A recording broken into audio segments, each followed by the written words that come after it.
A continuación, Noticiero Telesucesos. Clasificación A. Apto para todo público.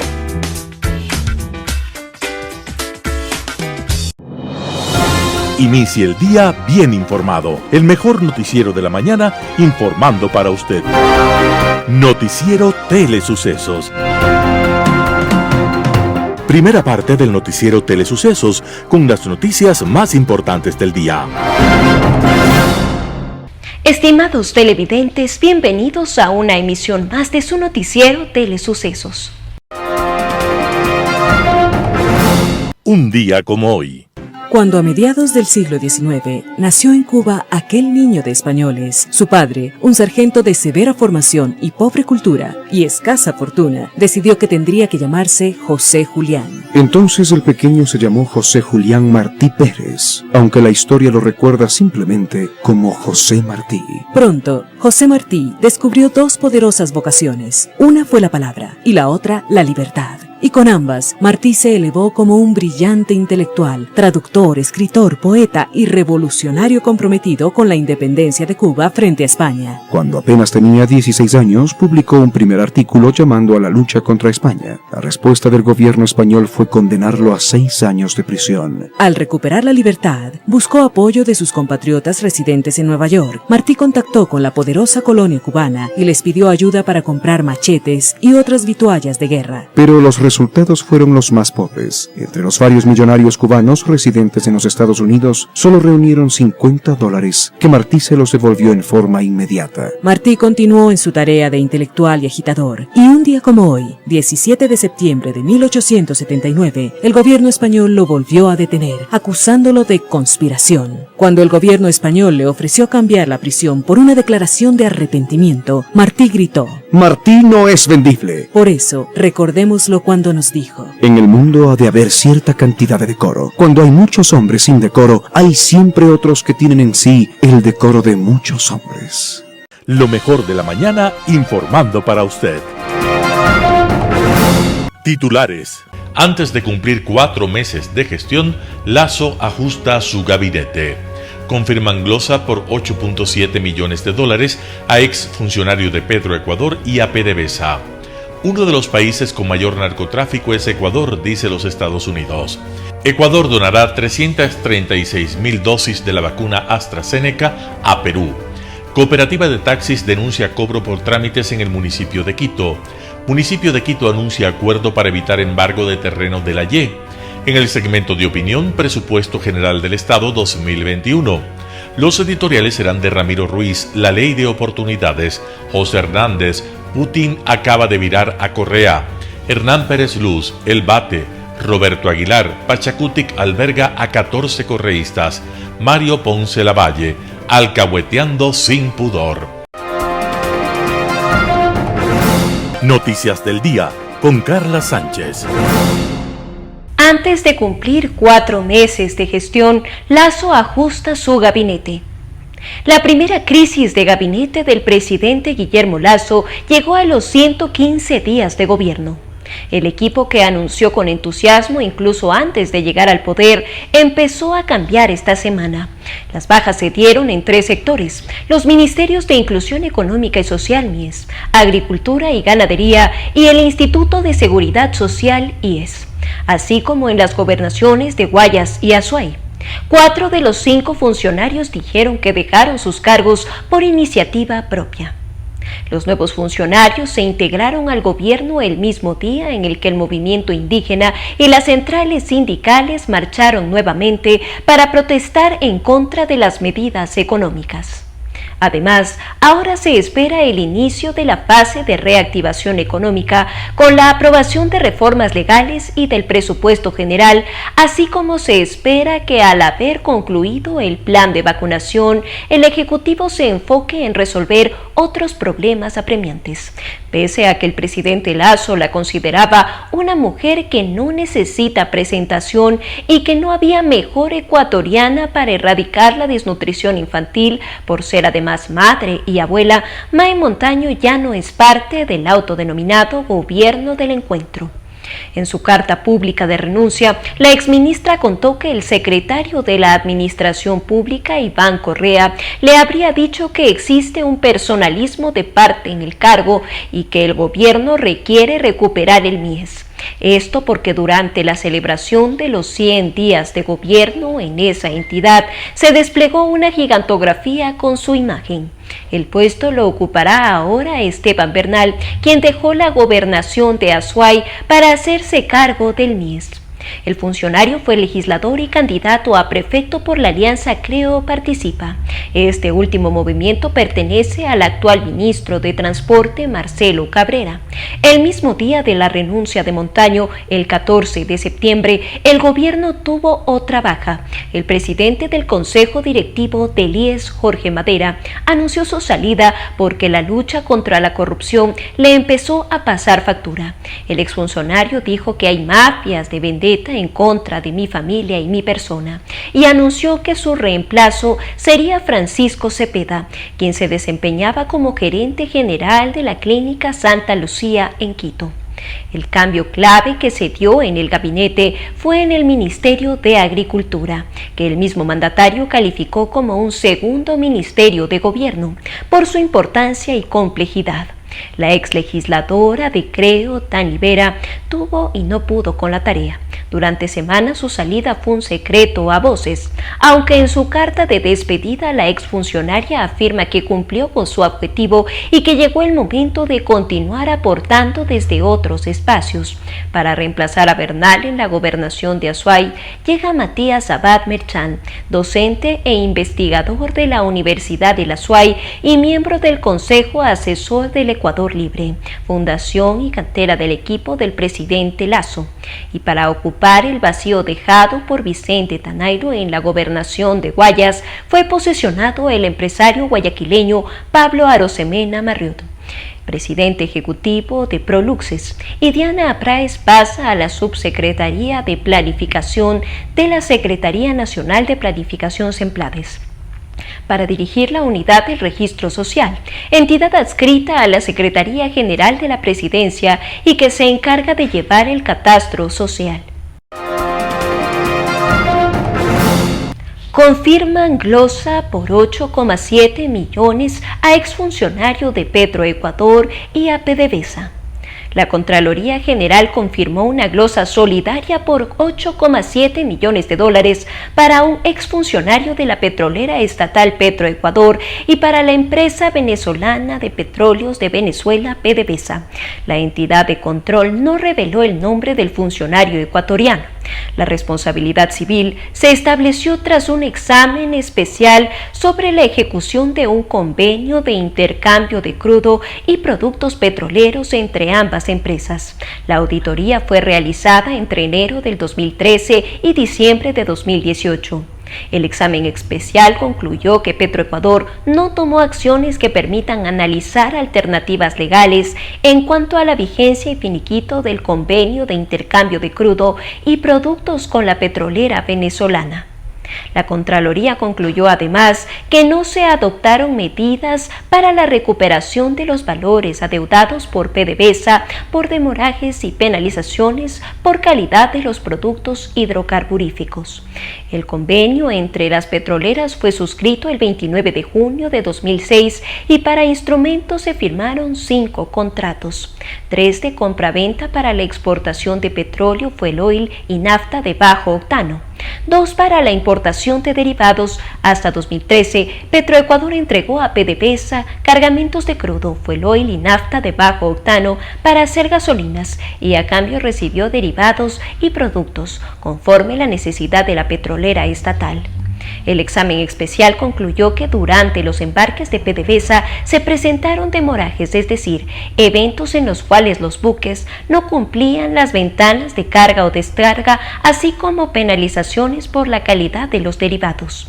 Pese a que el convenio y sus contratos dejaron de ejecutarse en 2013, ambas partes no realizaron el cierre y la liquidación del convenio hasta diciembre de 2018.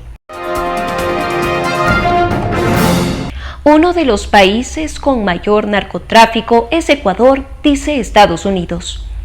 Ecuador está en la lista de países a los que el gobierno de Estados Unidos considera grandes productores de droga o plataformas para el narcotráfico. El presidente de Estados Unidos, Joe Biden, incluyó a Ecuador en una lista de 22 países a los que considera grandes productores de drogas o plataformas para el narcotráfico. Washington aclaró que la lista publicada el pasado 15 de septiembre no refleja necesariamente los esfuerzos antidrogas de sus gobiernos o el nivel de cooperación con Estados Unidos. Ecuador y Estados Unidos firmaron el pasado martes 14 de septiembre un memorándum de entendimiento regional de intercambio de información para combatir el narcotráfico, informaron el ministro de Defensa de Ecuador y la embajada estadounidense en Quito. La lista está compuesta por los siguientes países: Afganistán, Bahamas, Belice, Birmania, Bolivia, Colombia, Costa Rica, República Dominicana, Ecuador, El Salvador, Guatemala, Haití, Honduras, India, Jamaica, Laos, México, Nicaragua, Pakistán, Panamá, Perú y Venezuela. De todos ellos, en los últimos años, Estados Unidos desertifica a Bolivia y a Venezuela por haber incumplido de manera demostrable, según Washington, sus obligaciones bajo los compromisos internacionales antidrogas en los últimos 12 meses. En la lista se incluyó una carta dirigida al secretario de Estado, Anthony Blinken, que la presente ante el Congreso con el fin de conseguir fondos para financiar la lucha antidrogas. Las autoridades ecuatorianas han admitido que en el país operan los cárteles mexicanos de la droga, con lo que ha provocado una espiral de violencia en las calles de Guayaquil, San Borondón y Durán básicamente. Washington considera que desde los puertos de Guayaquil en particular y el perfil costero en general, sale el 70% de la droga con destino a Estados Unidos y Europa. Los cárteles mexicanos compran la droga, cocaína, básicamente, a los productores de Colombia y Perú y la producen a Ecuador para enviarla a Estados Unidos. Ecuador donará 336.000 dosis de la vacuna de AstraZeneca a Perú. La Cancillería anunció que la entrega se realizará el 17 de septiembre. Las dosis se aplicarán en la ciudad peruana de Tumbes, en la frontera con Ecuador. La tarde del pasado 15 de septiembre del 2021, el gobierno anunció la donación de 336.000 dosis de vacuna AstraZeneca a Perú. A través de un comunicado, la Cancillería dijo que el evento oficial de entrega se realizará este viernes 17 de septiembre y marcará el inicio de la campaña de vacunación en Tumbes. En este acto está prevista la presencia de José Ruales, viceministro de Gobernanza y Vigilancia de la Salud de Ecuador, Hernando Ceballos, ministro de Salud de Perú, Galo Yepes, embajador de Ecuador en Perú, y de Edith Pino, cónsul de Ecuador en Tumbes. Según la Cancillería, el Ministerio de Salud peruano dispondrá de los insumos médicos y de la infraestructura necesaria para la campaña de vacunación.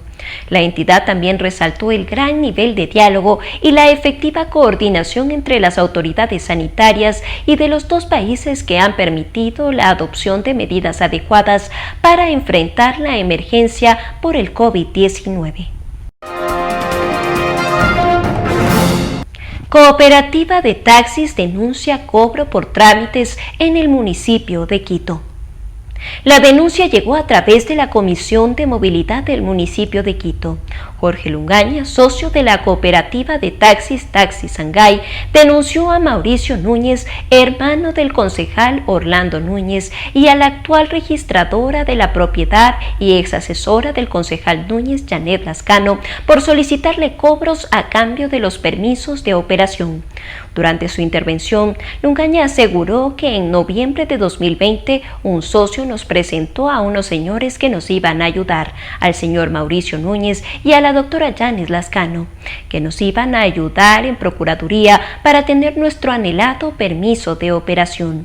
Agregó que Núñez y Lascano les pidieron $800 por cada socio para que la cooperativa sea aprobada, dijo.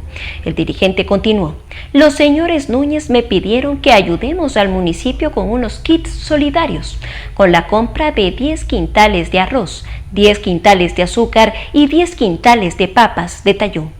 Lungaña también aseguró que luego de entregar los productos, Mauricio Núñez le dijo que el cobro se incrementaría a $1,000 por cada socio de la cooperativa.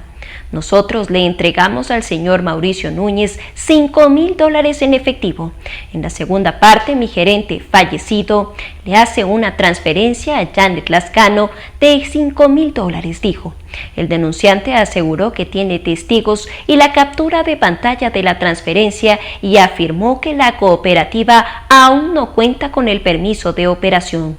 Lascano aseguró que el pago de $5,000 que le hiciera el gerente de Taxi Shanghái, Héctor Freire, corresponde a pagos por servicios profesionales ajenos al municipio de Quito. El señor Freire fue mi cliente desde hace muchos años y me quedó debiendo dinero. Yo le ayudaba con trámites de legislación de sus negocios mineros y escrituras de algunos terrenos, pero nunca de procesos vinculados al tema de transporte, dijo. Agregó que sí revisó la situación legal de la cooperativa de taxis y que únicamente les direccione para que reciban el permiso de operación porque eso les corresponde. Aseguró que esta denuncia ha salido para asociar su nombre y la de mi ex jefe Orlando Núñez.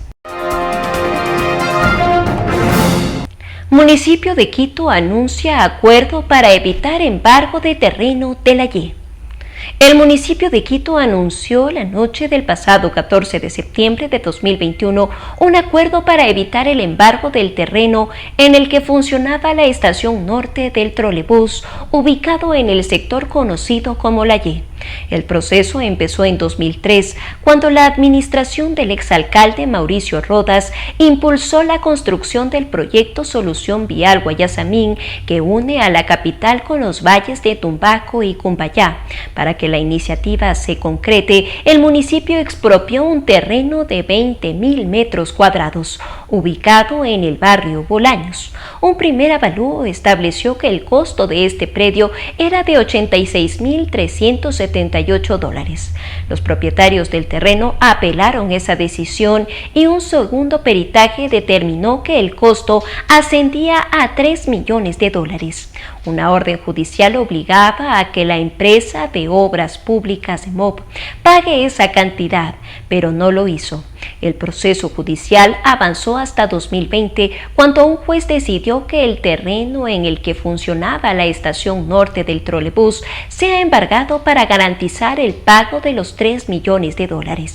Ante la posible pérdida del terreno, el municipio hizo acercamientos con los propietarios del inmueble ubicado en el barrio Bolaños. Tras más de un mes de conversaciones, las dos partes llegaron a un acuerdo.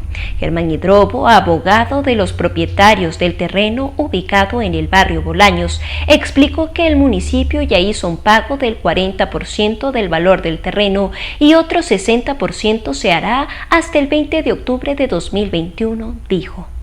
Con ese pago, Hidrobo aseguró que el embargo quedó suspendido, aunque agregó que las medidas cautelares se retirarán en el momento en que el municipio pague toda la deuda. Segunda parte del noticiero Telesucesos, opinión de importantes personajes de la actualidad nacional en política, economía, salud y educación. Opinión. Estimados amigos y amigas, bienvenidos nuevamente a este programa de Telesucesos. En todos estos días ha acontecido una serie de noticias que son importantes para el país. Solamente por mencionar, hay la firma de un convenio, memorándum de entendimiento entre la representante de Naciones Unidas con autorización del secretario general de la ONU en Nueva York y el gobierno nacional con respecto a la ayuda, a la asistencia, al apoyo que puede dar las Naciones Unidas para el combate a la corrupción en el Ecuador. Sobre eso vamos a hablar en algún momento en el futuro. Pero también hay de que la noticia de que el Ecuador está integrado formalmente hablando a una organización internacional que pertenece a más de 100 países, 100 gobiernos, para cruzarse información tributaria con el fin de sencillamente combatir o que ayude a combatir la evasión tributaria, no solamente en Ecuador, sino en el mundo. Este organismo sirve para ese propósito, cruzar información entre las oficinas tributarias de todos los miembros. Y eso es también una muy buena decisión que se ha tomado en todos estos años. Pero hoy queremos referirnos una vez más sobre la proforma presupuestaria del año 2021.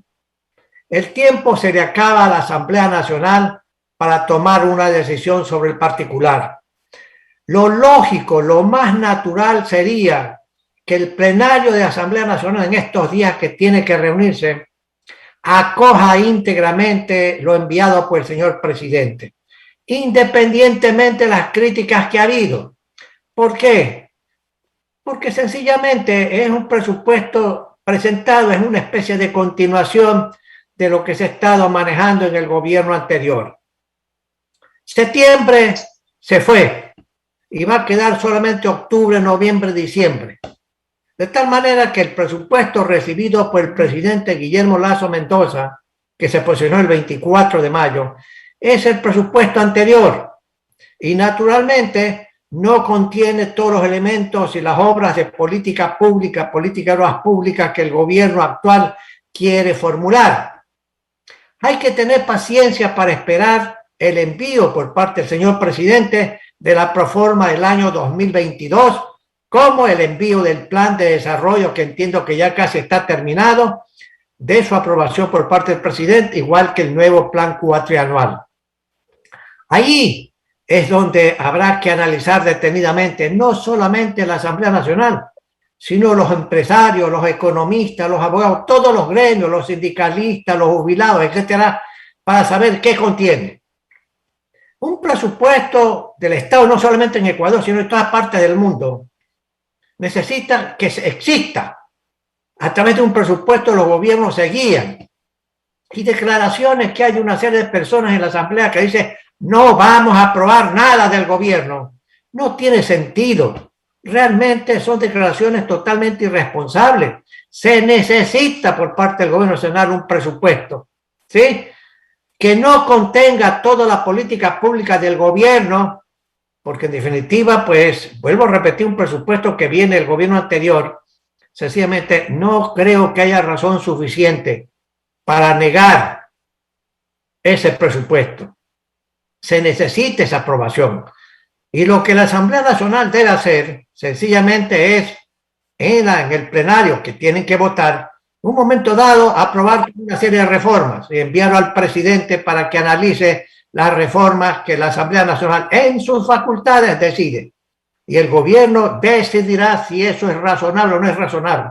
Y si no es razonable, pues el presidente insistirá ante la Asamblea Nacional y la Asamblea o tiene 90 y pico de votos para insistir en lo que quiere o sencillamente entra por el Ministerio de la Ley. Pero un presupuesto estatal, un presupuesto del gobierno nacional, no solamente es un documento económico y financiero, también es un documento público y es muy importante. ¿Por qué?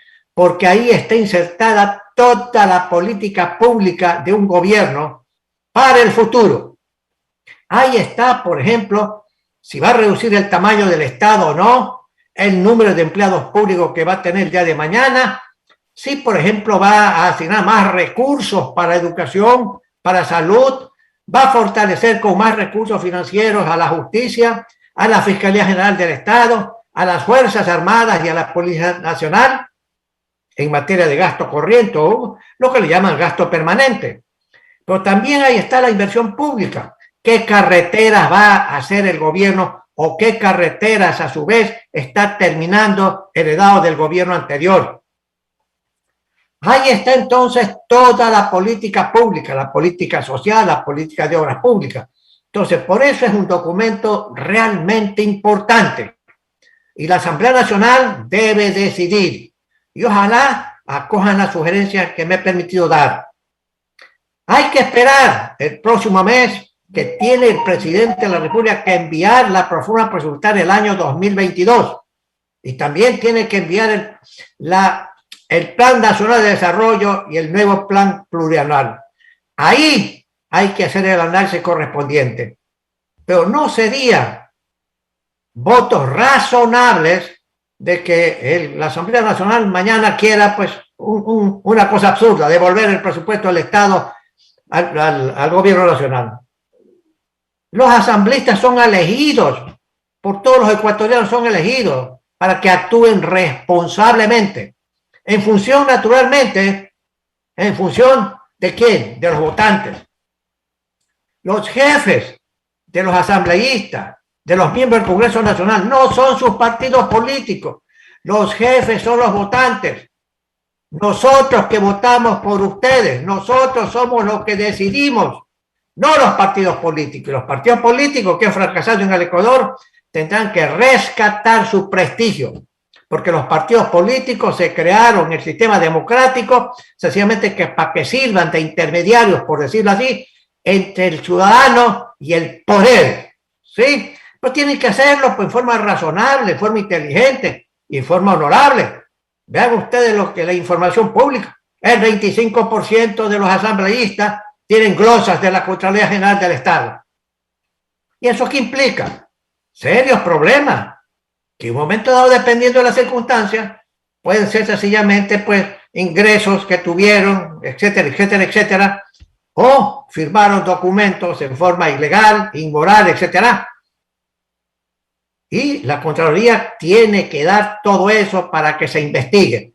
Entonces nosotros elegimos a personas para que vayan a cumplir funciones. Y la función básica, dos básicas que tiene todo Congreso en todas partes del mundo en el sistema democrático, ¿cuáles son?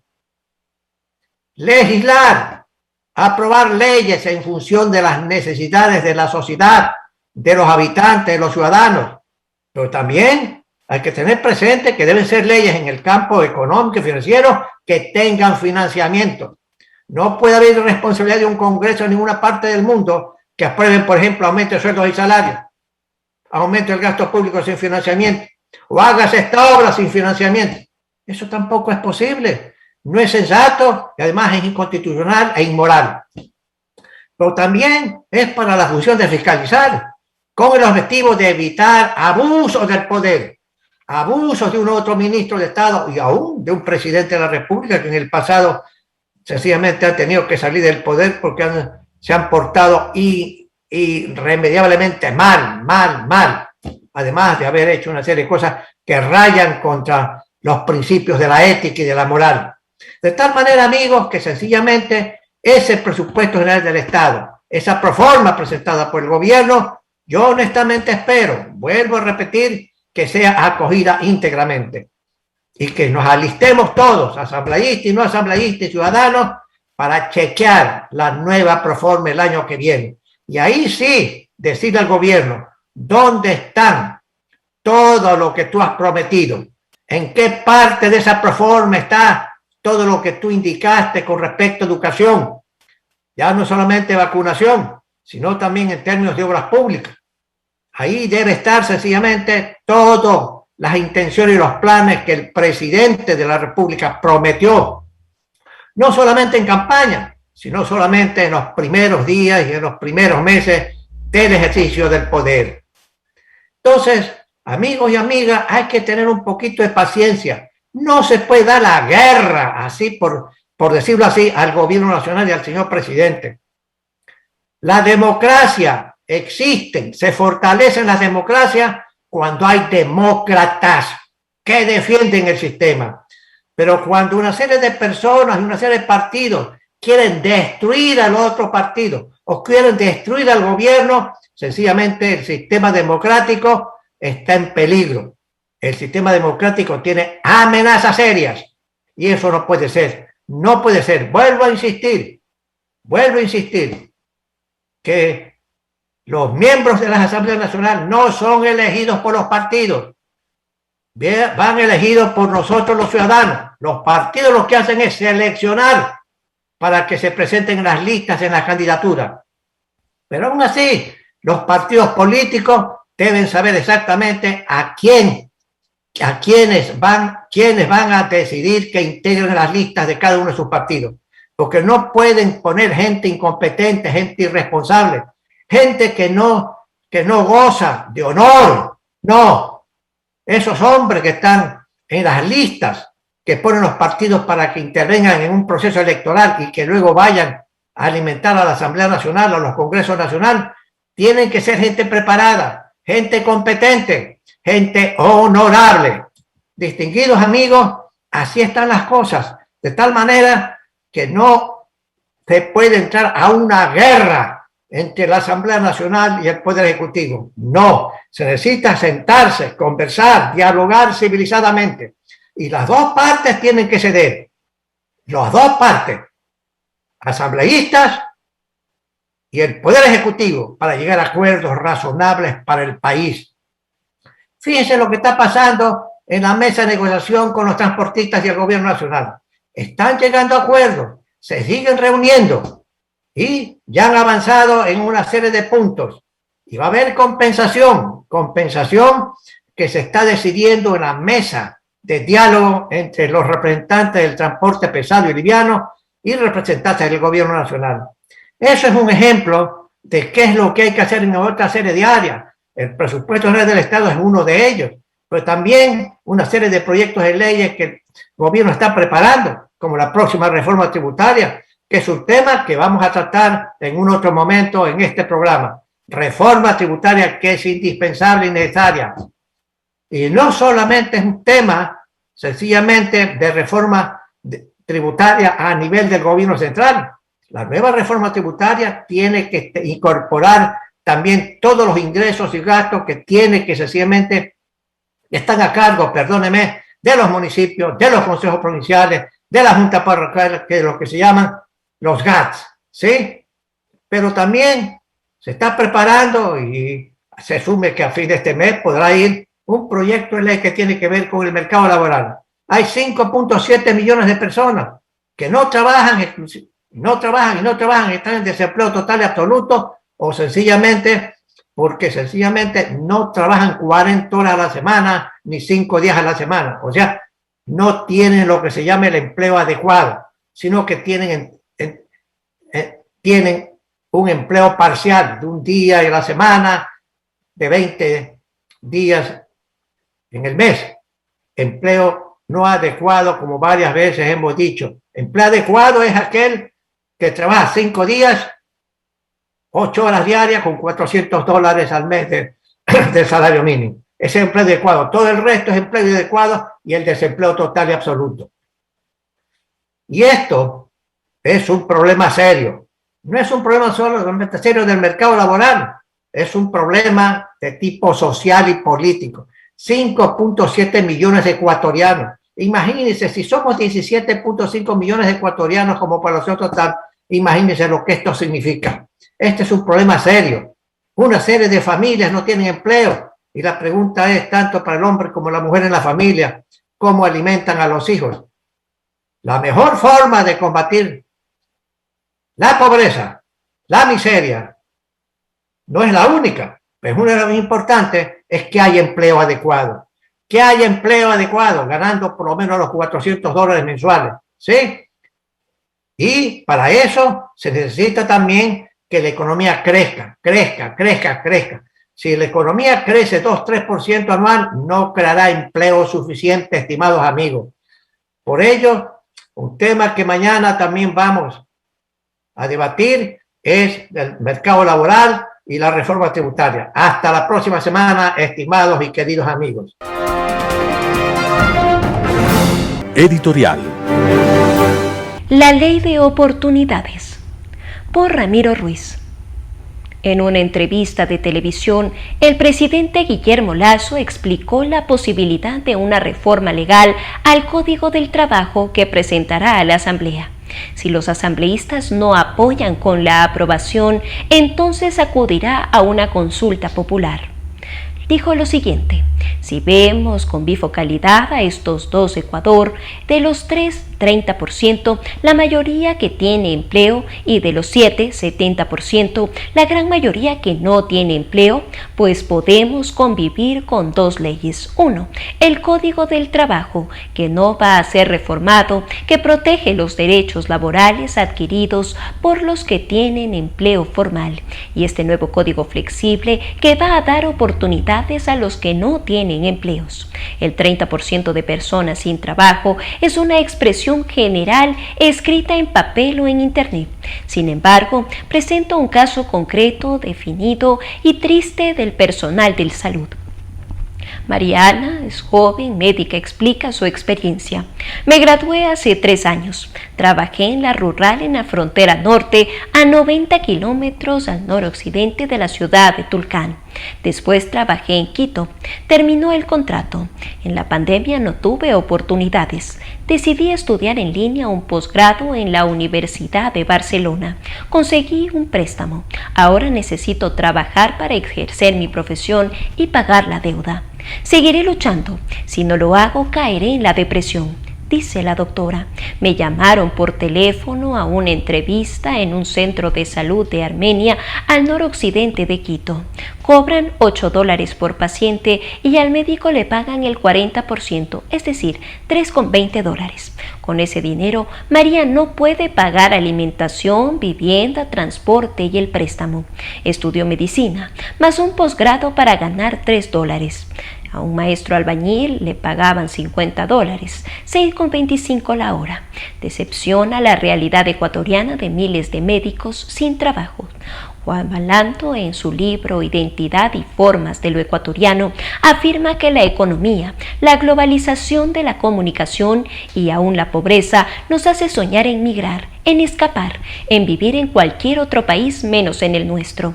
Los banqueros sueñan con Miami, las Bahamas, New York o Londres. Los políticos fracasados y perseguidos por la justicia buscan refugio en Panamá, Costa Rica, República Dominicana. Ciertos intelectuales piensan en París, en Barcelona y hasta La Habana.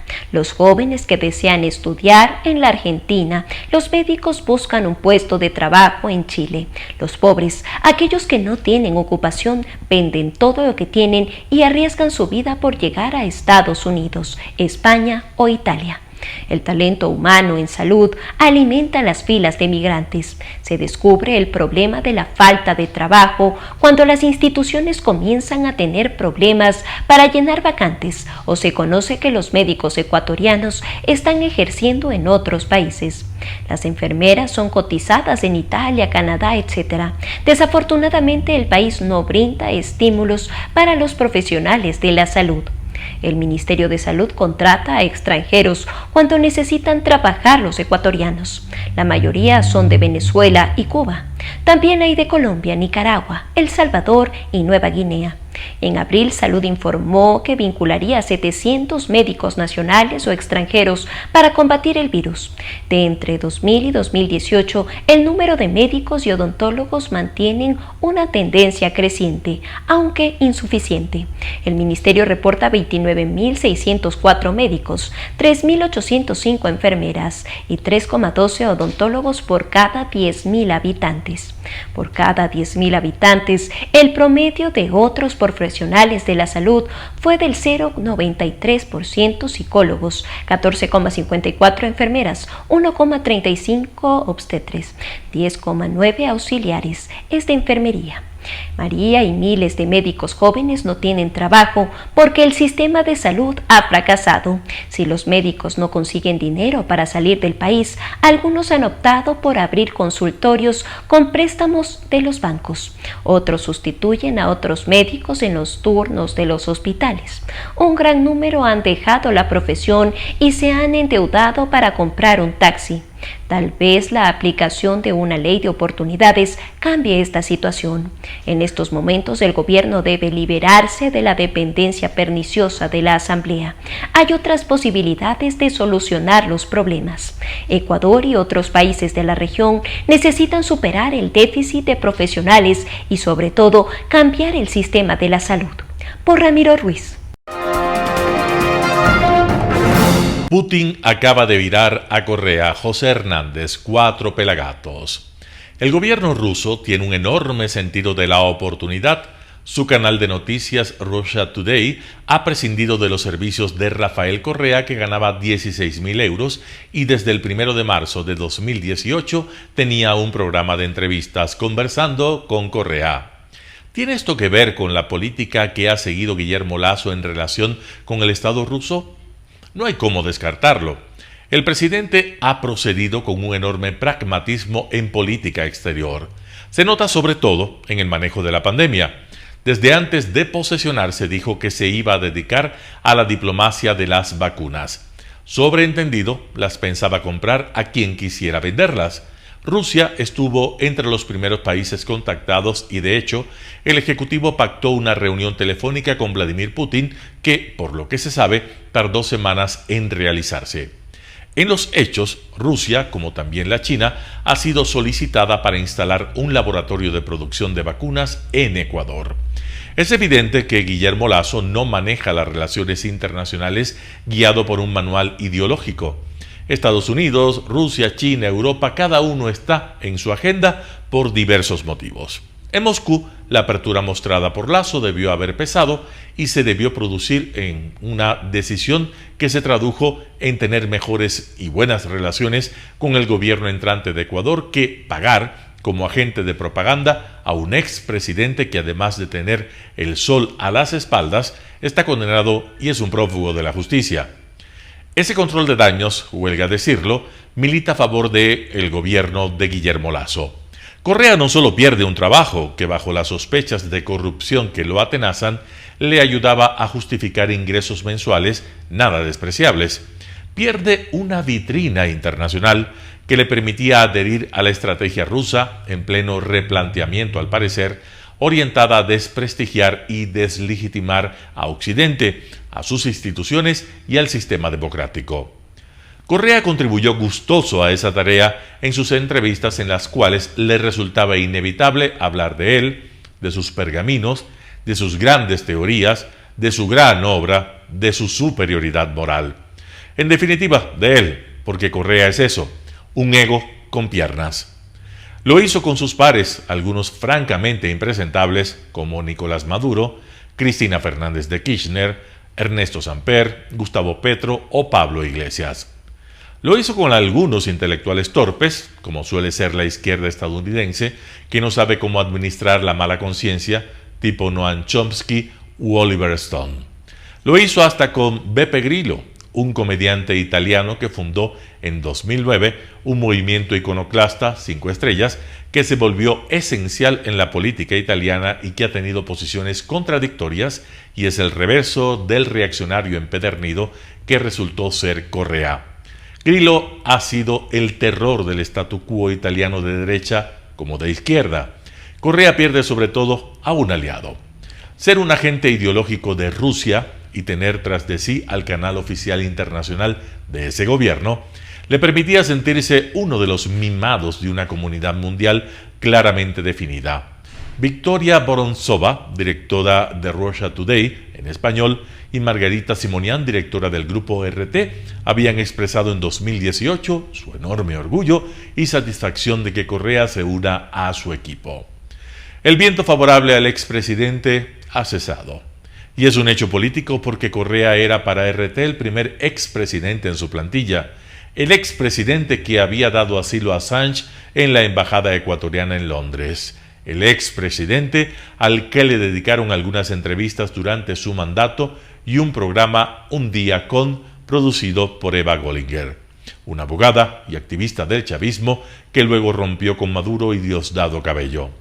Sacar a Correa de su rejilla informativa es sin duda un mensaje directo para el gobierno de Guillermo Lasso y una señal para la audiencia de RT que lo seguía.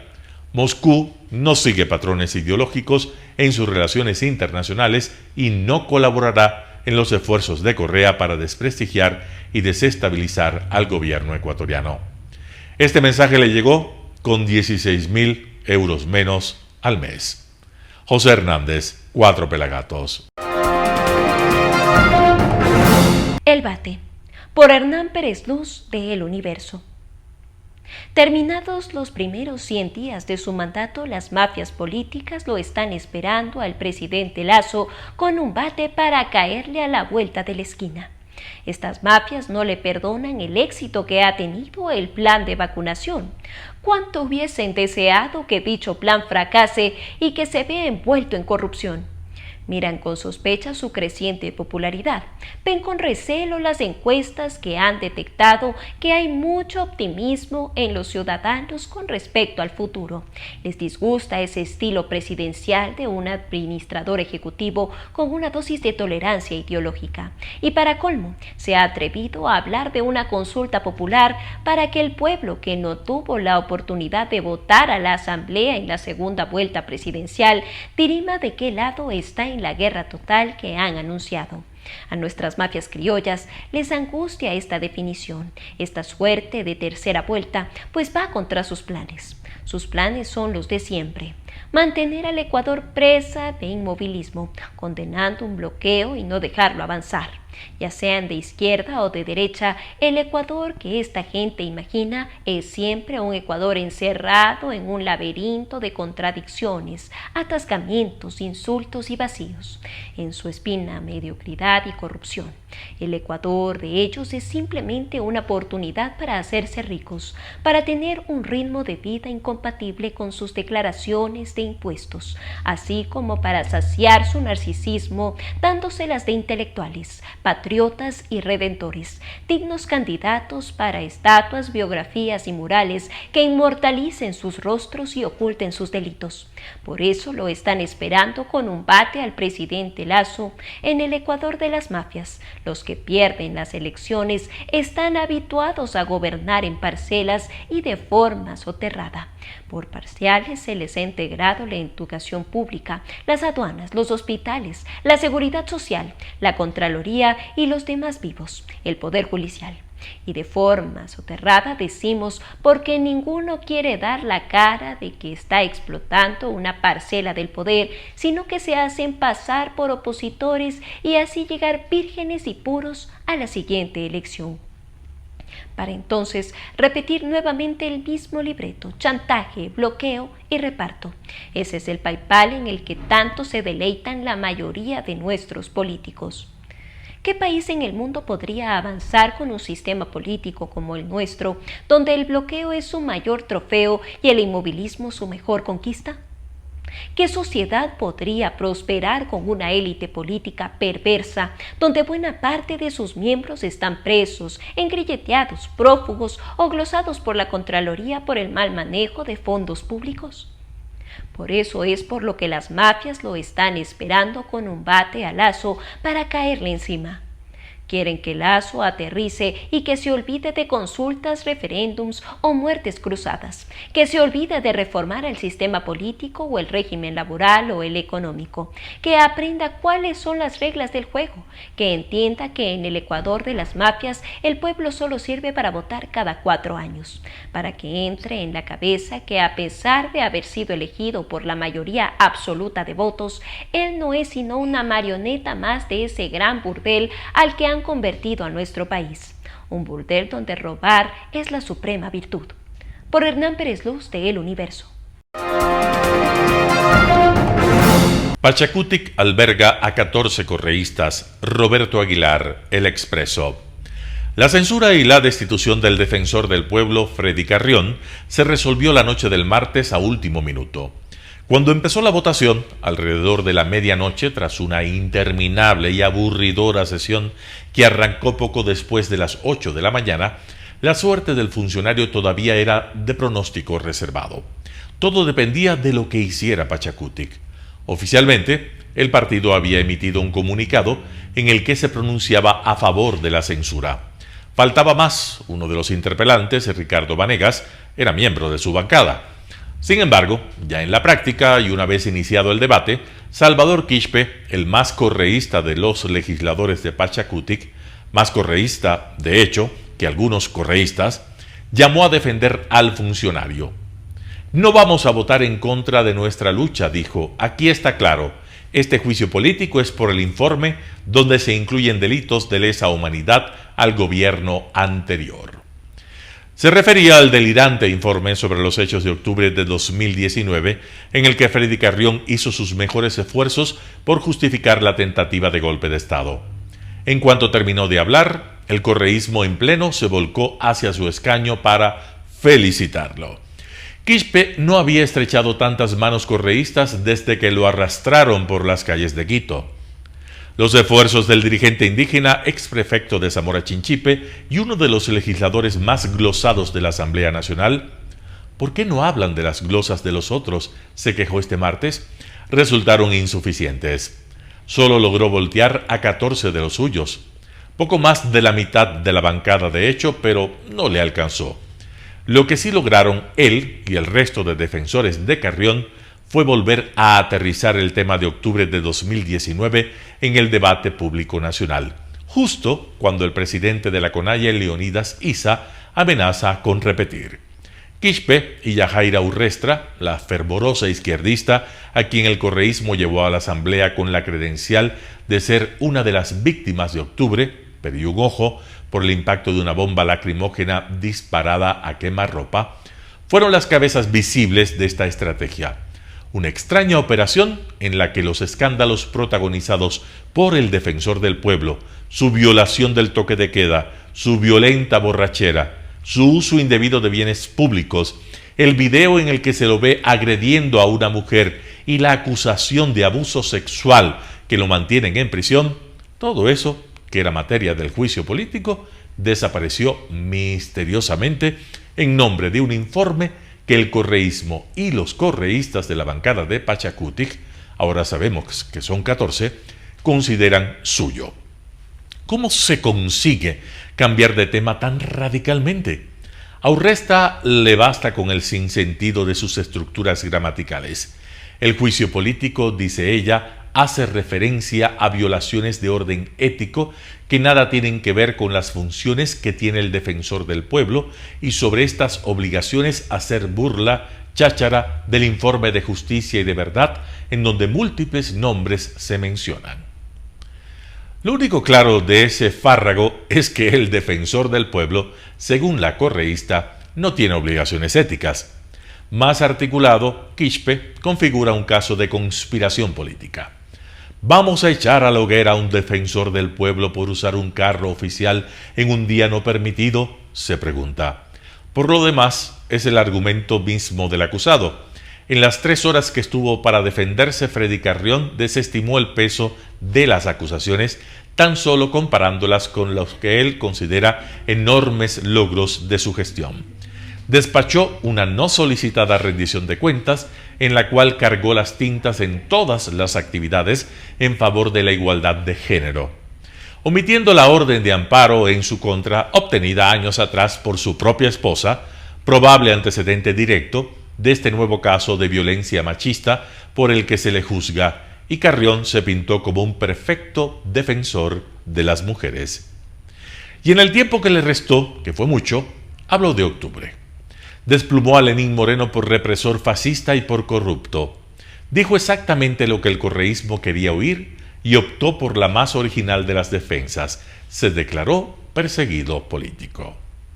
Para la justicia ordinaria quedarán los argumentos con los que pretendió liberarse de responsabilidades en la gresca de borrachos que protagonizó con el exministro de Salud Mauro Falconi en el departamento de este último la noche del 15 al 16 de mayo pasado.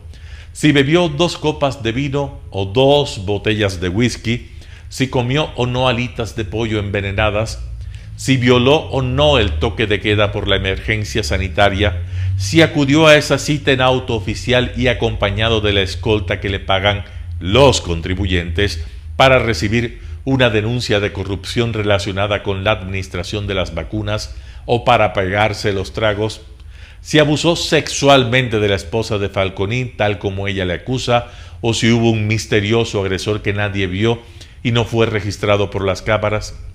En la asamblea bastó el registro de la cámara de vigilancia que él dice que fue manipulado, donde aparece agrediendo a la presunta víctima y trenzándose a puñetazos, borracho perdido, con el anfitrión de la noche.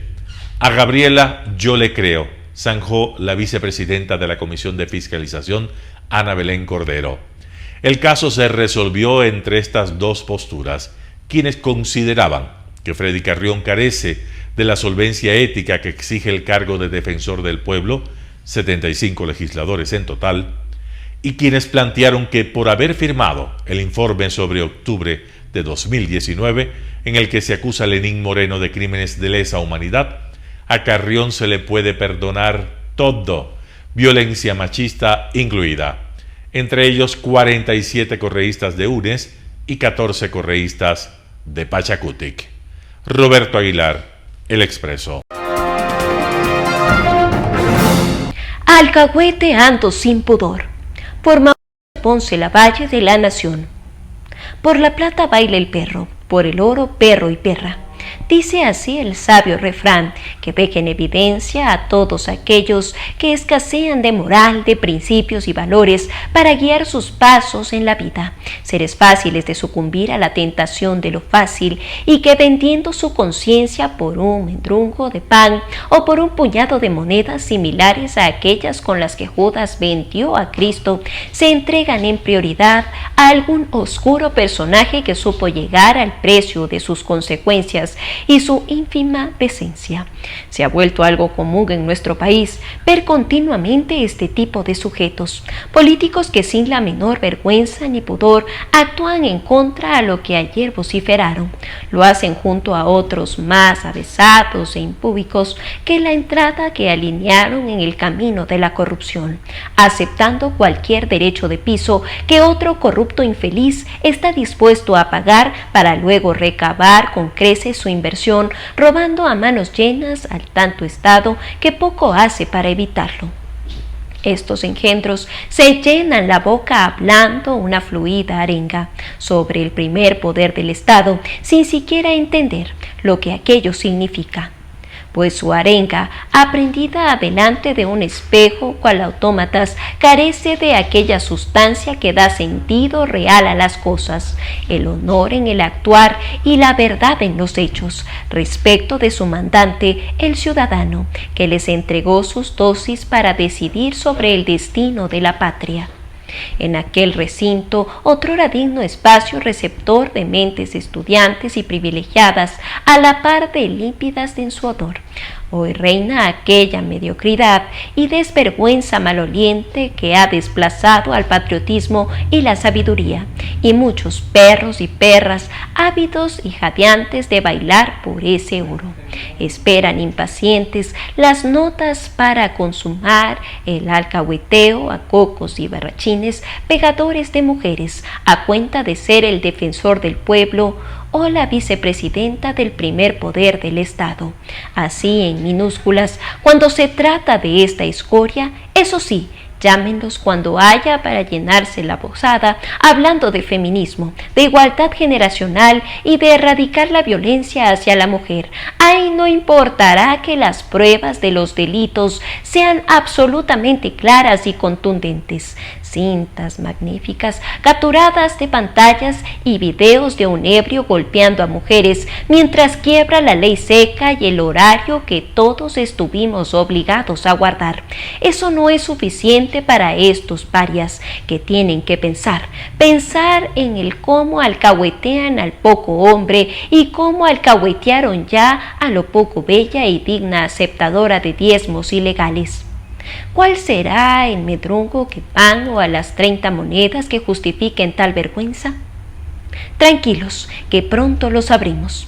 Este estado de anomía justifica sin duda otro refrán: a grandes males, grandes remedios, y en este sentido dos teorías se han lanzado: la consulta directa al soberano para incorporar ciertos cambios, o desechar de tajo el mamotreto de Montecristi escrito por comunistas españoles por la Constitución de 1998, incorporando muy pocas reformas básicas. El gobierno sabrá cómo y por dónde conduce lo que mejor convenga al país, pero una verdad incontrastable es que quedarnos como estamos no es una opción. El país debe avanzar y romper estas cadenas de la mediocridad, la desvergüenza y la impudicia, Qué pena por los indígenas de Pecá que se llenaron la boca autoirrogándose la condición de justicieros y nada más en 100 días se juntan a quien les trató como al estiércol y sin darse cuenta y peor aún sin poder avisorar que aún hay un presidente capaz, bien intencionado y patriota con el que podrían trabajar. Lo conseguido en la vacunación con el Plan 900 no es ejemplo de un azar, es ejemplo de capacidad y eficiencia y sobre todo es ejemplo de lo que el país puede lograr si está unido. Shunshos. Y así finalizamos una emisión más de su noticiero Telesucesos. Manténgase en la sintonía de nuestra programación y no olvide seguirnos por nuestras redes sociales. Nos encuentran en Facebook como Telesucesos Quito, en Instagram como @telesucesos_ en Twitter como @telesucesos29, en YouTube como Telesucesos HD y también por nuestra página web www.telesucesos.net. Hasta la próxima. Lo mejor de la mañana informando para usted. Noticiero Telesucesos.